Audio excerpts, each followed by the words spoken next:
fois j'ai péché, tant de fois tu m'as pardonné. Tant de fois je suis tombé, tant de fois tu m'as relevé. Le mal m'envahissait, je ne me reconnaissais plus. Oh, je me mentais à moi-même, me pensant plus forte que le péché.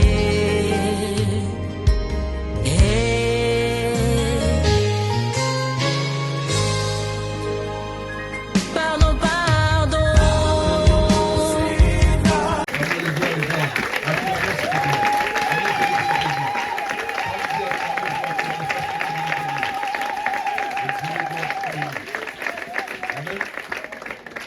Voilà, nous allons parler des messages qui étaient sortis ici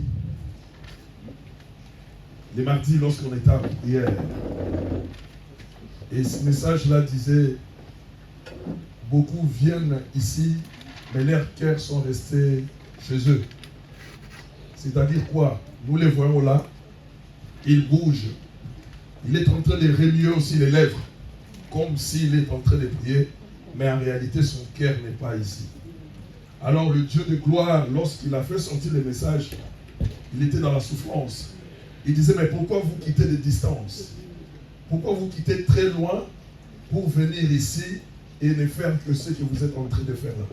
Amen. Voilà. Dieu n'a pas aimé ça. Amen. Il s'est dit que c'est mieux de rester chez soi que de venir ici pour passer le temps ou pour répondre à un appel. Parce qu'il faut venir que tu es là. Amen, amen. Et suite à ce qu'on nous a dit les mardis, et c'est sur quoi nous allons parler. Amen. Alors nous allons lire la parole de Dieu, après nous lèverons. D'ailleurs, nous sommes venus là pour célébrer le Seigneur. Nous lèverons après pour acclamer sa parole. Nous sommes dans le livre de... Je vais lire et puis tu vas me précéder après. Actes des apôtres 20, 7 à 12. Actes des apôtres 20.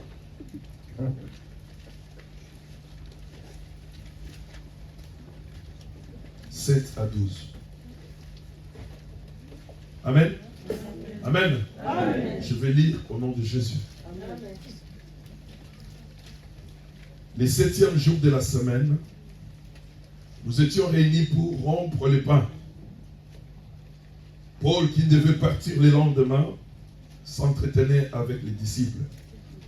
Et il prolongea son discours jusqu'à minuit. Il y avait beaucoup de lampes dans la chambre haute où nous étions ensemblés.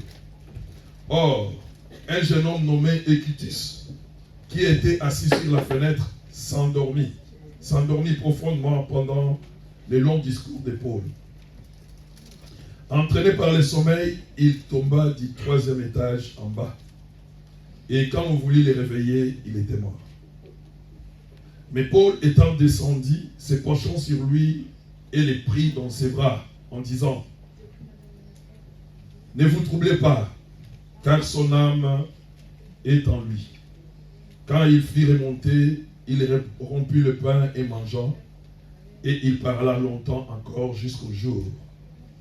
Après quoi, il partit.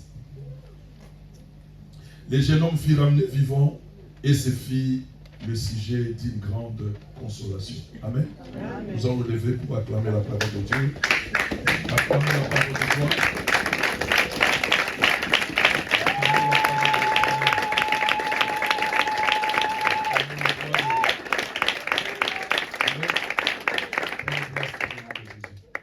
Amen.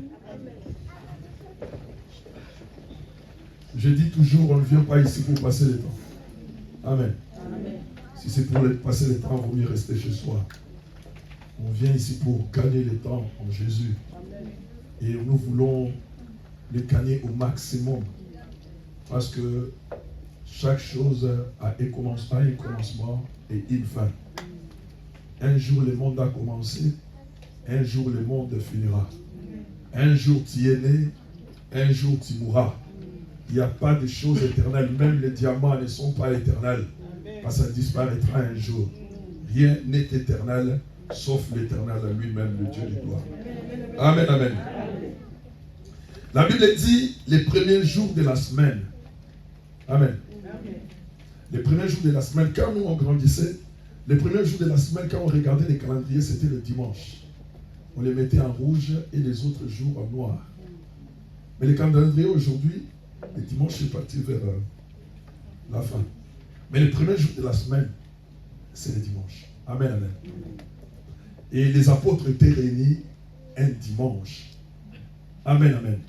Pour rompre le pain. Ce dimanche-là. Et quand ils étaient là en train de rompre le pain,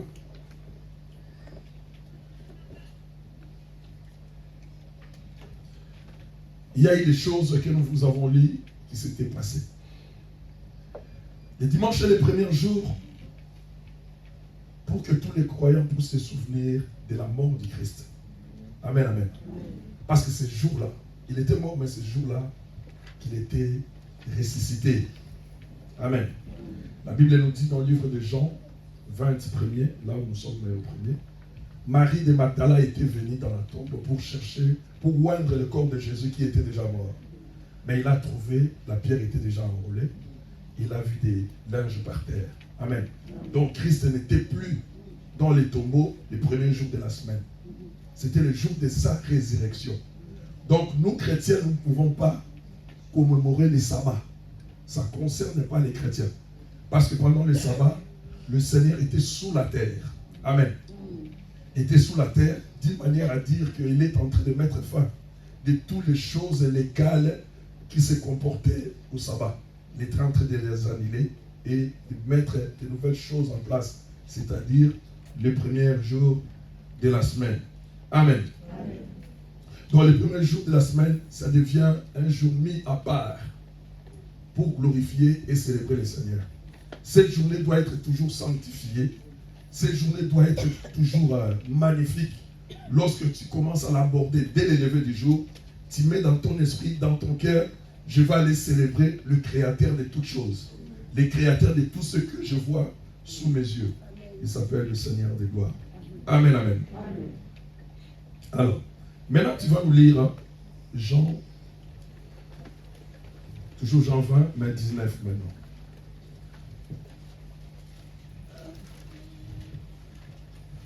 Jean chapitre 20, verset 19. Ah. Amen. Amen. Est-ce que l'Assemblée a trouvé? Amen. J'ai lu au nom de Jésus. Amen. Le soir de ce jour, qui était le premier de la semaine, oui. Les portes du lieu où se trouvaient les disciples étant fermées à cause de la crainte qu'ils avaient des Juifs, Jésus vint, se présenta au milieu d'eux et leur dit, la paix soit avec vous. Et quand il eut dit cela, il leur montra ses mains et son côté. Amen. Les disciples. Amen, amen. La Bible dit, Jésus est ressuscité le premier jour de la semaine. Lorsqu'il est ressuscité, pour aller rendre visite, pour aller apparaître à ses disciples, il avait aussi choisi les premiers jours de la semaine, parce que c'est son jour. Amen. Le jour où il a changé des choses. La Bible dit, ce jour-là, il a apparu. Il est parti là où était le peuple réuni. Amen.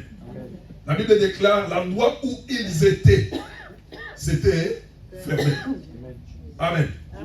Parce qu'ils avaient peur d'être dérangés par les policiers qui les pourchassaient de gauche à droite. Amen.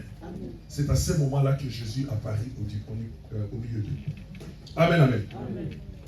Alors, les portes étaient fermées pendant qu'ils priaient, pendant qu'ils se réunissaient. C'est-à-dire quoi? C'est-à-dire que la vraie église, c'est d'abord l'être humain. L'être humain qui a reçu le Seigneur Jésus-Christ comme son sauveur. C'est lui qui est la vraie église. La vraie trône de Dieu. Le vrai trône de Dieu. Amen. Alors, cet homme-là, lorsqu'il veut entrer en contact avec Dieu, amen, tout en lui doit être fermé. C'est pourquoi la Bible dit, le lieu où il s'assemblait, c'était fermé. Tout en toi doit être fermé pour ne pas permettre aux choses extérieures d'entrer dans ta vie. Amen. C'est pourquoi moi j'ai du mal de voir quelqu'un qui prie les yeux ouverts. Amen. Parce que tu verras tout et tu pries ton Dieu. Donc tu as deux choses que tu es en train de cheminer. Dieu ne fonctionne pas dans deux. Dieu est un. Il veut que ses enfants fonctionnent aussi dans un. Amen. Donc les portes doivent être fermées pour permettre une bonne concentration. Les yeux fermés, parce que si on veut voir une vision ou un songe, il faut dormir. Amen. Pour avoir un songe, il faut dormir. Et nous sommes là, parce que notre Dieu spirituel, pour voir le spirituel, ce n'est pas avec ces yeux-là. Amen. C'est ce qui est dedans. C'est pourquoi, en fermant les yeux, on est concentré. Amen. C'est pourquoi l'église, ces jours-là, lorsqu'ils s'assemblaient, les premiers jours de la semaine, toutes les portes étaient verrouillées. Amen. Pour qu'ils ne soient pas dérangés. À ce moment-là, tout ce qui se passait à l'extérieur ne les concernait pas. Parce que tout était verrouillé. Ils étaient tous dans la présence de Dieu. Tu me lis Matthieu 6 que nous connaissons bien. Matthieu 6, 5, 6. C'est quelque chose de simple, mais c'est les bases. Les bases de la chrétienté. Si on ne sait pas les faire, on est perdu. Matthieu chapitre 5. Matthieu chapitre 6, versets 5 à 6. Oui, allez-y. Je lis au nom de Jésus. Amen. Lorsque vous priez, ne soyez pas comme les hypocrites. Ne soyez pas comme les hypocrites qui aiment à prier debout dans les synagogues et au coin des rues. Quelqu'un qui prie, tu vas continuer après. Il veut que les gens puissent savoir qu'il est en train de prier. Amen. Même s'il prie chez lui, même à l'église, il va faire de telle sorte que pour qu'on puisse focaliser toutes les attentions vers lui. Amen. À ce moment-là, tu reçois rien à Dieu. Parce que tu es en train de faire l'hypocrisie. Allez-y. Dans les synagogues et au coin des rues pour être vus des hommes. Voilà. Je vous le dis en vérité, ils reçoivent leur récompense. Verset 6. Voilà. Mais quand tu pries, entre dans ta chambre, ferme ta porte. Amen. Maintenant, c'est Christ qui le dit. Amen. Avant, les apôtres l'ont fait. Ici, Christ n'était pas encore mort. Amen, amen. Lorsqu'il était mort, les disciples ont fait exactement ce que Christ a déclaré. Amen. Lorsque tu pries, tu entres dans ta chambre et tu fermes. Amen, amen. Le corps est une chambre qui a 2 pièces dedans. Amen. L'homme a 3 pièces. Le corps, et dedans il y a 2 pièces. L'âme et l'esprit. Amen. Ces 2 pièces-là sont dans la chambre. Et lorsque tu entres dans la chambre, tu dois fermer, verrouiller les corps. Amen. Pour ne pas permettre des distractions. Pour ne pas sortir de la volonté de Dieu. Amen. C'est pourquoi Jésus-Christ était en train de dire lorsque tu pries, tu entres dans ta chambre et tu fermes. Et lorsque tu fermes, c'est alors que tu te mets en contact avec Dieu. Amen. Voulez pas quand on vient en prière, pour ceux qui prient réellement vrai, on n'entre pas directement en communion avec Dieu. Ça va prendre un temps de transition. Parce qu'il faut que la concentration puisse arriver au maximum. C'est alors que tu vas sentir maintenant, je suis dedans. Amen, amen. On n'entre pas directement. Amen. À moins qu'on vienne avec sa prière en route. Parce qu'il y a des gens qui prient déjà en route. Quand il rentre, il est déjà en contact avec Dieu. Amen, amen. Mais quand on vient là, lorsque la prière commence, il y a un temps de transition et puis tu entres. Et ces temps-là, si on te bouge, on te dérange. Amen. Ça demande la concentration. Amen, amen. Tu entres, tu fermes. Et ces disciples, ces jours-là, étaient réunis dans cette salle-là qui était fermée. Parce qu'ils avaient peur des représailles. On les cherchait. Amen, amen. C'est-à-dire, ils ne voulaient pas être perturbés. Quand tu es entré, maintenant pour prier, tu vas refuser que tu sois perturbé. C'est pourquoi on ferme, on verrouille. Amen. Le diable fait aussi ça. L'ennemi. Le démon, quand il veut sortir pour aller faire ses missions, il verrouille tout. Et dans la maison, personne ne peut être capable de venir là où son corps est resté. Parce qu'il a tout verrouillé. Amen. Parce que lui, il voit ce que fait notre Dieu et il copie. Quand le diable sort, il laisse son corps, il verrouille.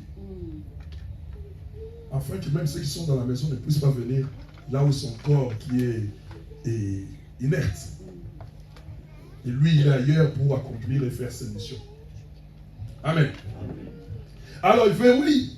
Nous devons verrouiller pour empêcher les activités extérieures de prendre le dessus sur ce que nous sommes en train de faire. C'est-à-dire de parler avec notre Dieu, de louer notre Seigneur et de faire sa volonté. Amen. Donc ils avaient crainte des représailles, c'est pourquoi ils rentrent en ça. Et lorsque ces deux choses se combinent, lorsque ces deux choses sont ensemble, c'est alors que Jésus vient. Amen, amen. C'est pourquoi la Bible dit, là où 2, 3 sont liés à mon nom, je suis au milieu d'eux.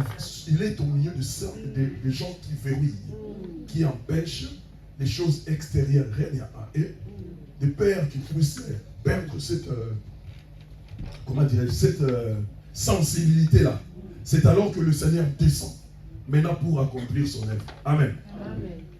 C'est ça qui descend, c'est alors qu'il descend dans nos cœurs pour agir et accomplir sa volonté. Amen. Amen. Lorsque Jésus était descendu ce jour-là, ou à Paris à ses disciples, dans cette assemblée ce jour-là, la première chose que Jésus a dit, les paroles qu'il a prononcées, c'était que la paix soit sur vous. Amen. Amen. Et son nom s'appelle Sar Shalom. Il a dit que la paix soit sur vous. Les messages qu'il a apportés les premiers jours de la semaine, c'est le même message que nous avons aujourd'hui. La paix du Seigneur soit sur vous. Amen, amen. Amen. Mais on se pose la question, comment la paix peut être avec nous? Parce que le monde est ravagé de guerres. Amen. Guerre entre les races. Amen, amen. Les gens oublient que ce soit la couleur ou les noirs ou les blancs, tous ont été créés par Dieu. Il y a la guerre des races. Il y a la guerre entre les nations. Amen, amen. Il y a la guerre, comment dirais-je, individuelle. Plus pire encore, il y a la guerre de toi-même à l'intérieur. Tu es à un combat perpétuel à ce qui se passe dans ton cœur et dans ton esprit. Amen, amen. Amen. Et s'ajoute à cela la guerre entre les politiciens et les faux prophètes qui annoncent sans cesse paix et paix. Alors qui peut nous faire sortir de ces cauchemars? Qui peut nous faire sortir de cette situation? Jésus a dit paix avec vous, que la paix soit avec vous, mais nous voyons autre chose.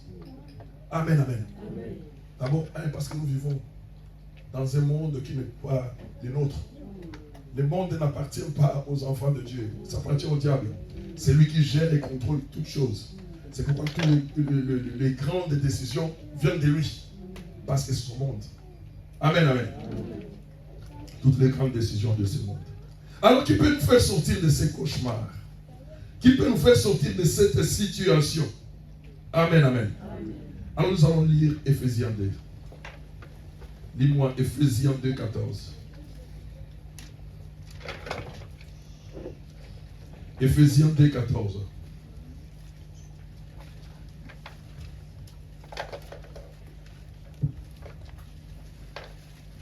Ephésiens chapitre 2, verset 14. Amen.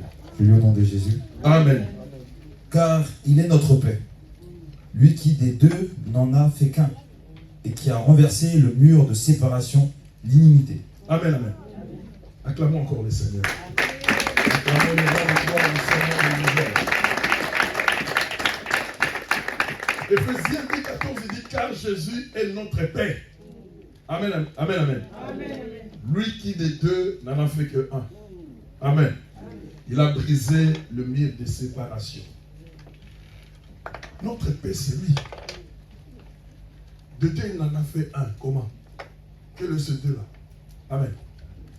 Le premier, c'était sa nation qu'il a aimée. La nation d'Israël. Amen. Le peuple lui-même a élu. Il a tiré Moïse. Il a fait de tous les descendants de Moïse sa nation. Amen, amen. Mais Dieu a remarqué que les mêmes choses, les choses que font les enfants d'Israël, c'est les mêmes choses que font les nations. Amen, amen.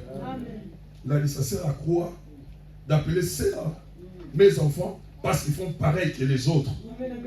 Amen, amen. C'est pourquoi je vous dis toujours, c'est là où intervient Jean 3,16. Amen. Le salut est venu maintenant pour tout le monde. Car Dieu a tant aimé le monde, il a donné son Fils, Jésus-Christ, afin que quiconque croit en lui. À ce moment-là, il a brisé le mur de séparation. De deux nations différentes, il en a fait une seule. Et à une seule, il veut maintenant choisir tous ceux qui croiront au Seigneur. Amen. Le salut que tu as, c'est le même salut que les Juifs ont. S'ils croient en Jésus, bien sûr. Amen. Ils ne sont pas plus enfants de Dieu que nous. Amen. Surtout si nous acceptons le Seigneur Jésus-Christ comme Seigneur et Sauveur. Amen. Il est venu nous libérer. Le message que Christ était venu donner, c'était la paix. Et la Bible dit, c'est lui-même qui est notre paix. Amen, amen. Et que lorsqu'on parle de paix, la paix comporte l'idée de plénitude, satisfaction, repos, tranquillité. Amen, amen. Je vais prendre deux, je vais prendre tranquillité et repos. Amen, amen. Dans la paix, il y a ces quatre choses-là. Mais nous prenons les repos et la tranquillité. Tout le monde aime la tranquillité. Amen, amen. Mais une vraie tranquillité ne peut être offerte que par notre Dieu. Tu ne peux pas être tranquille dans toi-même. Amen. Parce que je dis, tu es dans un monde qui ne t'appartient pas. Si tu fais semblant d'être tranquille, il y aura des factures. Ça va te bouleverser. Si tu fais semblant d'être tranquille, il y aura des enfants qui vont te perturber. Si tu fais semblant d'être tranquille, il y aura ton boulot. S'il y a des soucis avec ton chef de service. Amen, amen. Tu fais semblant d'être tranquille. Tu vas aller quelque part, il y aura des grèves qui empêchent ton projet puisse aboutir parce qu'il y a une barrière. Amen, amen. Donc ce n'est pas tranquille. Amen, amen. Ok. Où trouverons-nous cette tranquillité-là? Parce que c'est Christ qui nous amène toutes ces choses-là.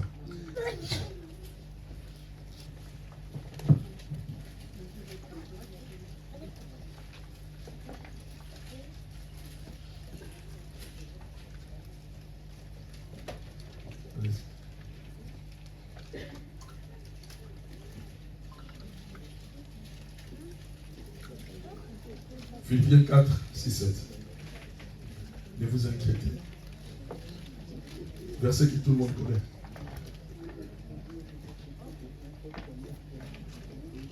T'as pas trouvé? Celui qui trouve, il le donne, non? Donne-le. 4. Philippiens 4, 6, 7. Philippiens 4, verset 6 au verset 7. Oui.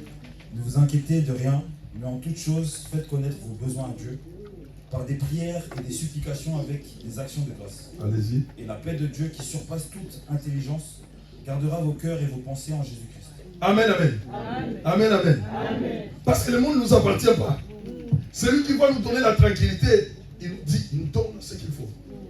Il nous met dans son jardin. Il a dit, ne vous inquiétez de rien. Mais en toute chose, faites connaître vos besoins à Dieu par des prières et des supplications avec des actions de grâce.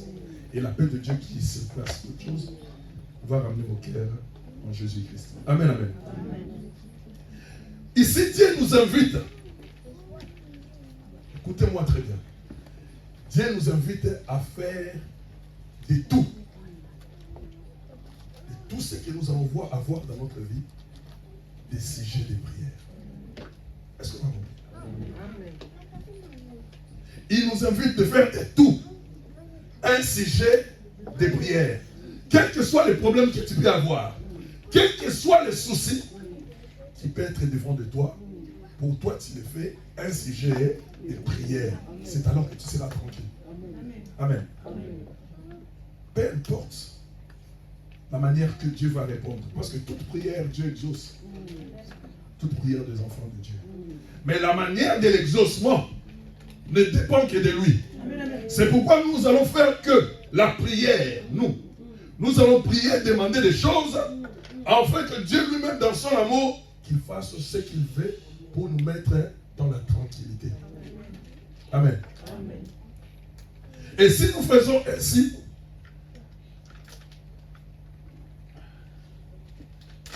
nous ne devons pas nous confier à la manière dont les choses vont venir, mais nous devons nous confier seulement à la sagesse et à la puissance de notre Seigneur. Nous allons dire, Seigneur, moi j'ai prié, regarde mon souci, regarde mon projet, regarde mes difficultés, je les remets entre tes mains. Le reste, c'est toi à le faire. Amen, amen. Et toi qui as l'Esprit de Dieu, tu vas te sentir là, tranquille. Amen.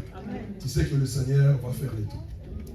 Il se manifestera en tout et il agira en tout. Mais en son moment, en son temps, quelles que soient les difficultés ou les combats que je rencontrerai au cours de mon parcours, mais ce Seigneur-là accomplira parce qu'il est juste. Amen. Alors, tout doit être un sujet de prière. Et je dis qu'on prend les repos. Amen, amen.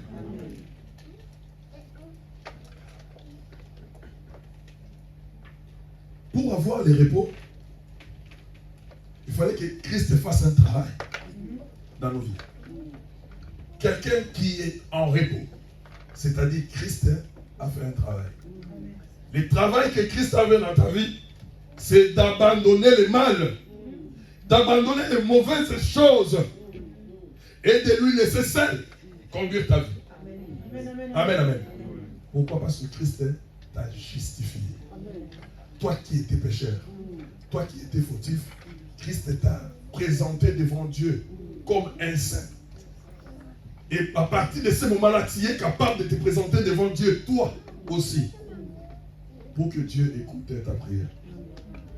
Amen. Amen. Voilà, Maman Bita a témoigné. Il dit Dieu merci parce que cette situation-là, je l'ai trouvée quand il montait l'avion et il est venu ici. Amen. Parce que la médecine chez nous et ici, c'est compliqué. Amen, amen. Mais ce sont des choses que Dieu planifie par rapport à notre prière. Toi, tu t'attendais que Dieu puisse t'exaucer parce que tu avais demandé l'argent ou un travail. Dieu peut t'exaucer pour aider quelqu'un qui allait perdre sa vie. Amen. Dieu fait des choses de sa manière. Quand tu demandes l'argent, ne t'attends pas à l'argent. Parce que Dieu sait le meilleur à nous offrir. Amen. Alors, il nous donne les repos. C'est lui qui nous amène la paix. Il nous amène les repos. Les repos, c'est aujourd'hui. Amen. Les repos de Dieu, c'est les derniers jours que Dieu se reposa. Il a fini la création, maintenant il se repose. C'est ça les repos. Et les repos, c'est abandonner toutes les œuvres mortes de la chair.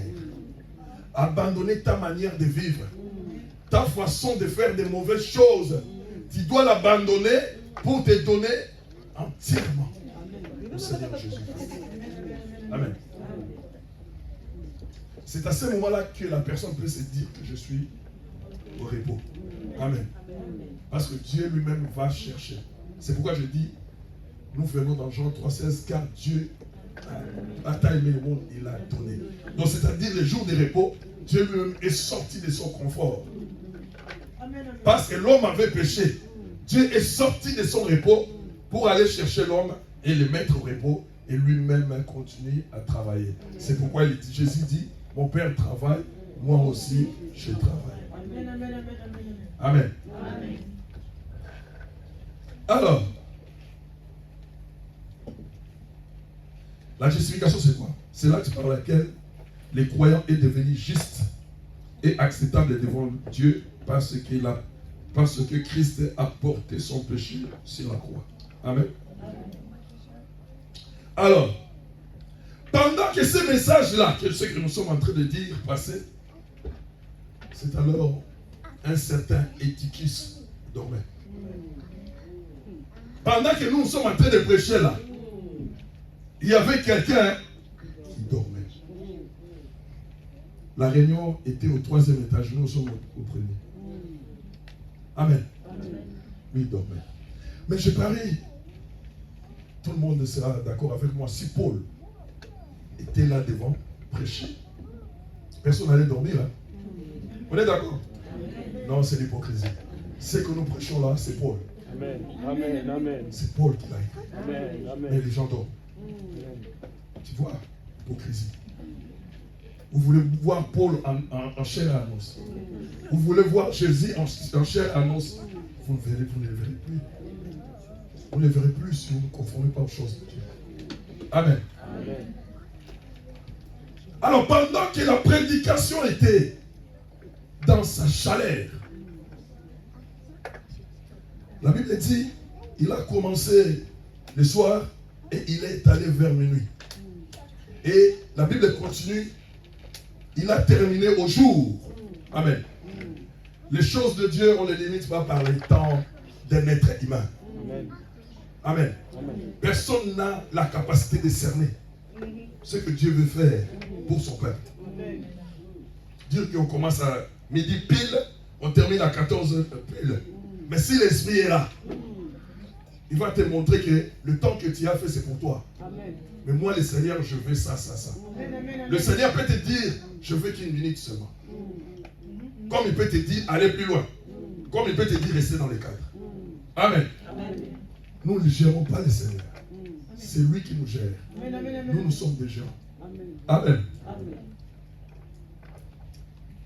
Alors pendant qu'il prêchait, pendant qu'il parlait, Éticus dormait. Parce qu'il n'était pas entré dans sa chambre. Il n'a rien fermé. C'est pourquoi les pensées, les souffles. Pendant que le prédicateur prêchait, lui, c'est comme on les berçait. Comme on les berçait l'enfant. Amen. C'est le diable qui t'a bouché les oreilles pour ne pas écouter la parole de vie. C'est pourquoi tu es emporté par les souffles. Amen. Il était au 3e étage. Et c'était vers minuit. C'est là où je fais insister. Il était assis sur la fenêtre. En plus. Amen. Il était assis où? Jésus dit dans sa parole, tous ceux qui sont venus avant sont des voleurs, ils sont entrés par la fenêtre. Mais moi je suis la porte. Et quiconque entre par moi aura la vie. Il est parti s'asseoir à la fenêtre. Beaucoup sont sur la fenêtre aujourd'hui. Et si tu es sur la fenêtre c'est la frontière. Les yeux sont dehors et dedans. Une oreille écoute ce qui est dehors, une oreille est dedans. Mais tu dis non, mais c'est fermé, on ne voit pas dehors. Mais les autres, quand on prêche, ils lisent des textos. Tu es dehors. Tu lis les textos et les autres répondent. En plus. Ils répondent. Mais si cette personne-là se retrouve devant un président, même si on envoie un texto, il ne va pas répondre. Même si son téléphone sonne, il ne dira pas, je suis devant le président. Mais Dieu est plus que ton président. Amen. Amen. Dieu, c'est lui qui a créé ton président. Amen. Le Seigneur plaît. Où est le respect qu'il me dit? Amen. Où est le respect? Il était assis sur la fenêtre. Il voit le soufflet et il est parti ensuite. Au 3e étage. Je veux dire à quelqu'un, tu servais Dieu bien, avec plein d'amour et de zèle. Et le Seigneur t'a fait monter à un certain niveau, où tu commençais à avoir des visions, des songes, où tu imposais des mains aux malades, des malades guérissaient. Ou quand tu disais une parole, c'était vrai. Ou quand on venait avec un songe, tu l'interprétais facilement. Parce que l'Éternel t'avait élevé. Il t'avait mis au 3e niveau. Tu étais un enfant divin. Un enfant de Dieu. Amen, amen.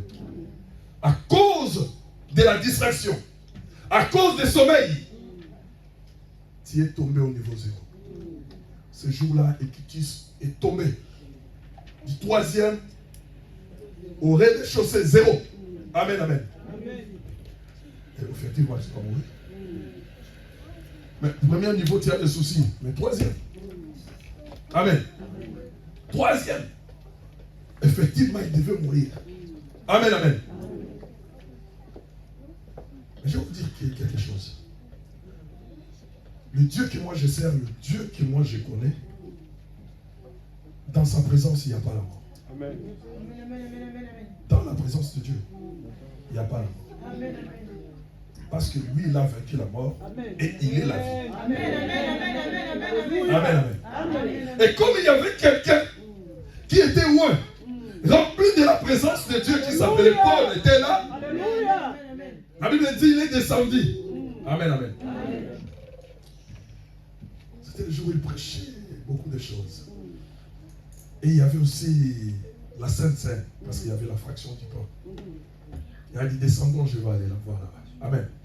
Lorsqu'il y a des choses comme ça, ce n'est pas toute l'église qui sort. C'est ceux qui sont habilités à sortir qui vont sortir. Il est sorti, il a touché le monsieur, il a dit son âme est au-dedans de lui. Amen, amen. Amen. Mais qui peut voir une âme? Alléluia. Qui peut voir une âme si ce n'est pas Jésus? C'est ça le niveau qu'il avait au 3e étage. Qui peut voir ce qui est caché? Qui peut voir ce qui est invisible? Ma soeur, mon frère, ce matin, tu es à quel niveau? Tu es à quel niveau? 3e étage, 2e étage, au premier, au rez-de-chaussée, tu es où? Au niveau de la mer, tu es où? Tu es où? Amen. Il a dit son âme est avec lui. Et comme son âme est avec lui, nous continuons ce que nous avons à faire.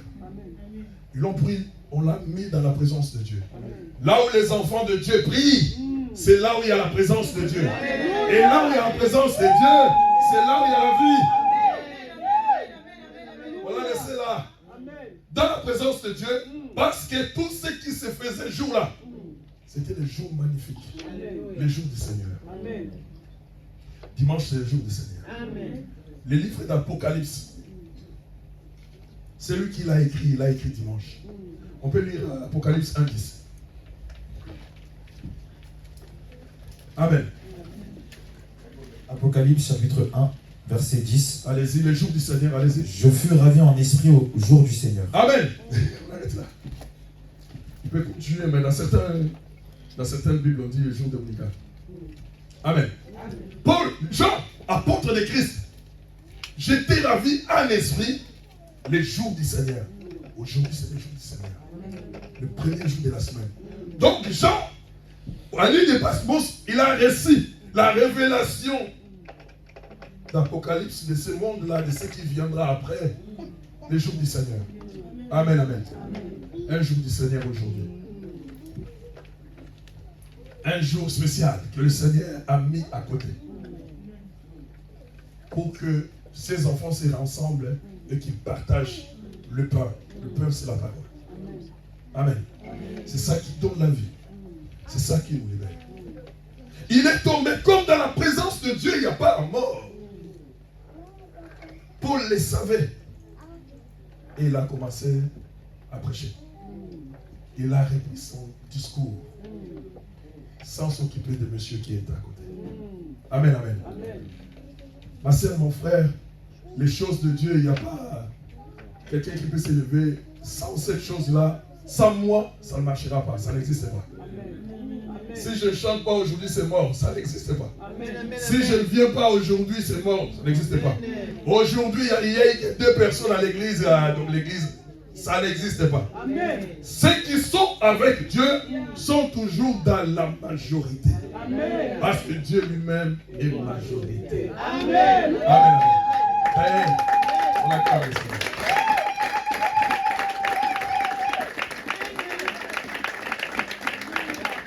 Et d'ailleurs, quand nous lisons la Bible, son nom est pluriel toujours. Son nom est toujours pluriel. Donc, c'est-à-dire, nous nous trouvons dans la majorité. Vous vous souvenez de l'histoire d'Élisée. Amen. Élisée était sur la montagne avec son serviteur Géasi. Son serviteur les réveilla et il a dit, mon Seigneur, nous sommes environnés par des troupes, on va nous tuer ici. Élisée dormait et on l'a réveillé, elle a dit, mais laisse-moi tranquille. Il a tourné de l'autre côté. Son serviteur l'a réveillé, on va nous arrêter parce qu'il y a des troupes au bas de la montagne. Il a dit, Seigneur, ouvre les yeux à ces messieurs pour voir ceux qui sont tout autour de nous. Amen. Mais lorsque le Seigneur ouvre, parce que Élisée se trouvait au 3e niveau. Même pas sur les fenêtres, mais dans la salle. Amen. Amen, amen. Il a dit, Seigneur, ouvre les yeux à ces messieurs. Il a ouvert les yeux, il a vu, c'était une armée nombreuse. Plus que ceux qui étaient au bas de la montagne. Amen, amen, amen. Il a dit, mon Seigneur, je vis, je suis tranquille, moi aussi je vais dormir. Ça c'est la tranquillité, la paix que le Seigneur nous a. Amen, amen. Et il a commencé à discourir toute la nuit.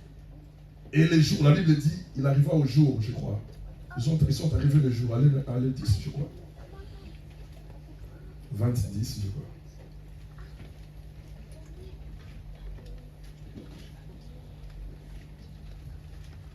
C'est 10.